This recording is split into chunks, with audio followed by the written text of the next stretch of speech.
Hi, we're going to take a quick look at global variables and how you can use them in your parts to drive models and create a bit of efficiency, especially if you're going to create something that's parametric and you might want to make some changes. So particularly useful for things like material thicknesses. We've got a cabinet here. It's a pretty classic kind of kitchen cabinet with some feet on, and it's made out of 18mm material.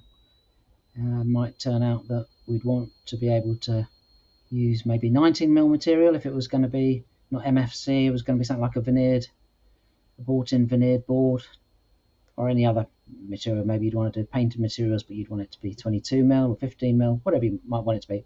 It's just a way of driving different values using global variables that will relate across the whole model.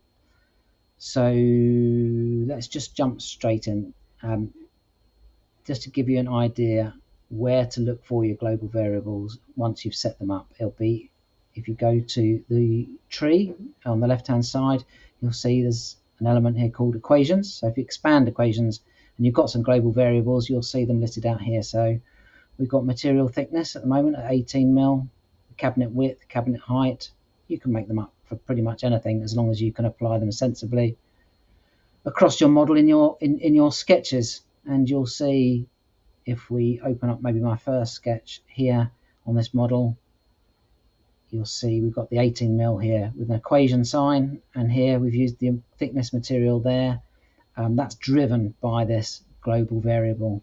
If I was to delete that value and add in just our standard dimension, you'll still see it's 18mm, and if I tick that off and I change my global variable here, everything else in the model would change except for this one, because this is now not linked to the global variable.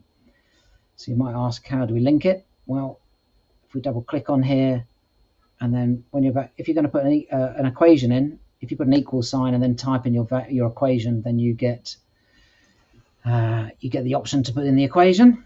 But in this sense here, our driver is going to be a global variable. So we just scroll down to the global variables area. So if we click on that, global variables comes up, and you can see we've got these various ones set up. And if I want to put that one back to where it originally was, material thickness, which in brackets is 18mm, but if I was to change the material thickness to 19mm, it will change across the whole of the model. So let's put that back to where it was, and you'll see the equation sign comes back in, and then when we go to rebuild, it's back to where it was. We've got a nice 18mm thickness. Now we've applied this to all these components here that are 18mm thick, sides, backs, shelves, and so on. Door thickness is also 18mm, but it's driven by its own global variable of 18mm. So if we wanted to choose individually that door thickness to be 22mm or 25mm, we could change that individually, and the same with the back thickness. Some people like to do different thickness back. So you need to think about how you're going to build your model and where you apply your global variables. So how do you set up a global variable in a new part? So let's just create a new part, and I could just show you the area where you set these up. So you'll see at the moment we've got no equations here whatsoever. So we have no global variables at all to show. So you can't just click on the equations area, go to File, I think it's File, Insert, is it Equations? Forget now, Tools, no, that's it, Tools, File, Tools, and you'll see Equations here, and it'll bring up the Equation Manager. And it's here where we can start building our global variables. You can see you can drive equations and features and so on. We're really just interested in this global variables area. So the first thing we'd need to do to enter a new global variable into this part would be to give it a name. So let's just say it was material thickness.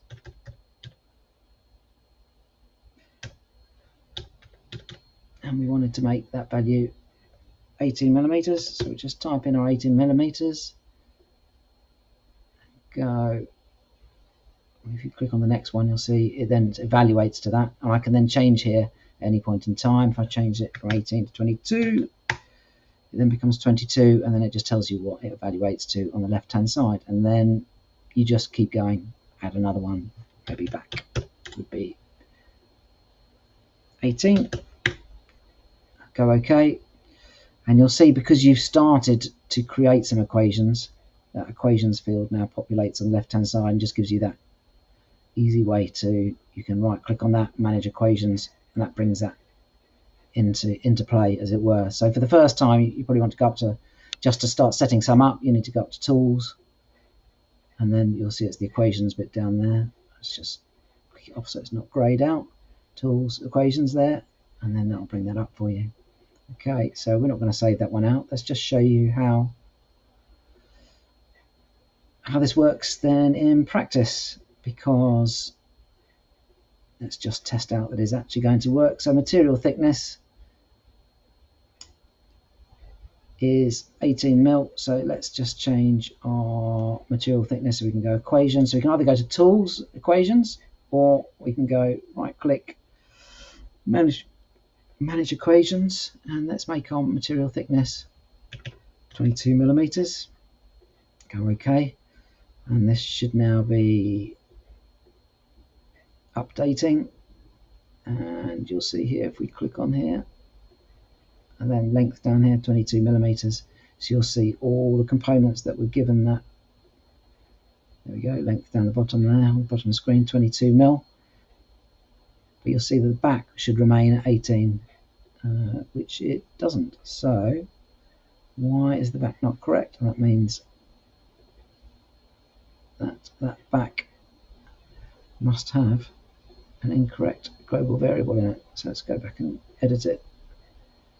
That'll be on the extrude, so let's edit the extrusion.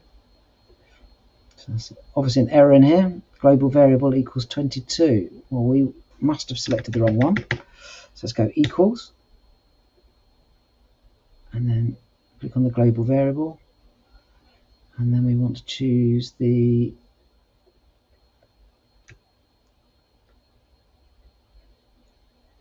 global variable. So you scroll down here to global variables, want to choose the back thickness. There we go. Let's click OK and correct our model, and that should now then be 18 mil, which it is. That's 18 mil. These sides are 22 mil, and you can drive all those things from here. So how do you apply that to a sketch? So let's just start a new sketch. It's really just when you do the dimensioning. So if we sketch on this surface, and let's just say we wanted a slightly weird shelf to be on the side here. When we place our measurement on here, you get the option, I think I showed you before, go equals, global variables, material thickness. There we go, 22 mil. And we can then just extrude that or do whatever we like, okay? Or add any others. So really it's a case of creating an equation which is linked to a global variable, and then if you wanted to change everything on that part all at once, like a material thickness, then all you need to do is go up to your equations and alter that global variable at the top. Anyway, I hope this in some way helps you save a little bit of stress and makes your models more efficient, and we'll see you next time. Thanks.